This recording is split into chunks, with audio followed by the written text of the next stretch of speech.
This is River City Live. Hello and welcome to River City Live. After losing her oldest son, Alex, who suffered from depression and anxiety, Cheryl Johnson founded Hearts for Minds, and she has made it her mission to break down the barriers created by the stigma associated with mental illnesses. And she's here now to share her self-care bingo card. And Cheryl, you've been on the show many times. You and I have been friends for a long time.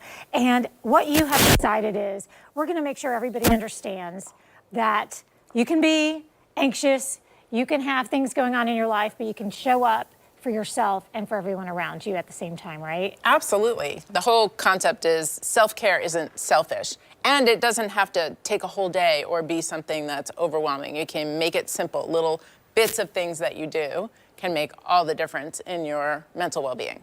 You know what I love? That not only is there a very visual way to look at it and in a playful manner do this bingo card that has a purpose.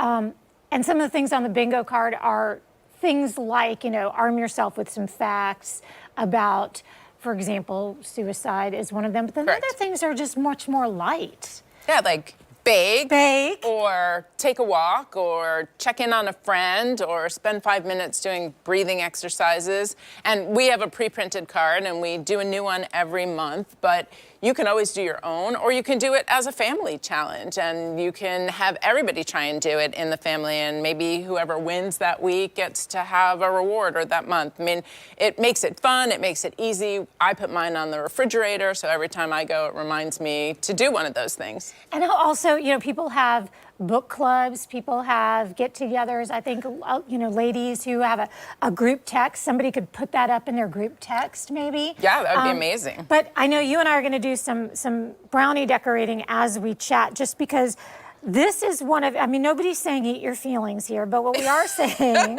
is I have very fond memories. Do you remember Stir and Frost cakes? I do. All you added was we're water. Dating ourselves. Yes, I know. But we used to keep those handy in the house all the time, and anytime there was teenage angst going on, that was something that we turned to.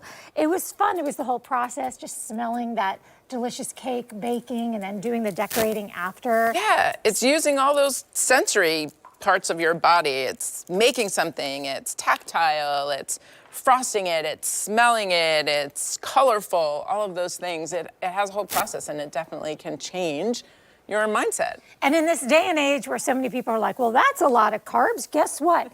You can bring these to your elderly neighbor, Miss Eden, and she will enjoy them for you. But I just think it's great, though, that you've spelled it all out there. Now, there's so much more that you offer on the Hearts for Mind website. Can you talk about that for just a moment? Sure. We try and work on what we call several pillars. One is the awareness, destigmatization. The other is education. So there's lots of information on the website that educates people. And this is part of that. This is part of making it easy for us to take care of ourselves. And then we connect people to local providers. We have a digital online platform that makes it easier to find a resource. So. Okay. Well, keep on doing what you're doing. You've turned what was obviously such a tragedy for your family, but you've turned it into such an outreach into the community, so much so that some of our guests here that you're going to meet later on in the show, you have long-standing relationships with because you've extended into all parts of the community. So thank you again. Download your cards, your bingo cards for free, heartsforminds.org. .org.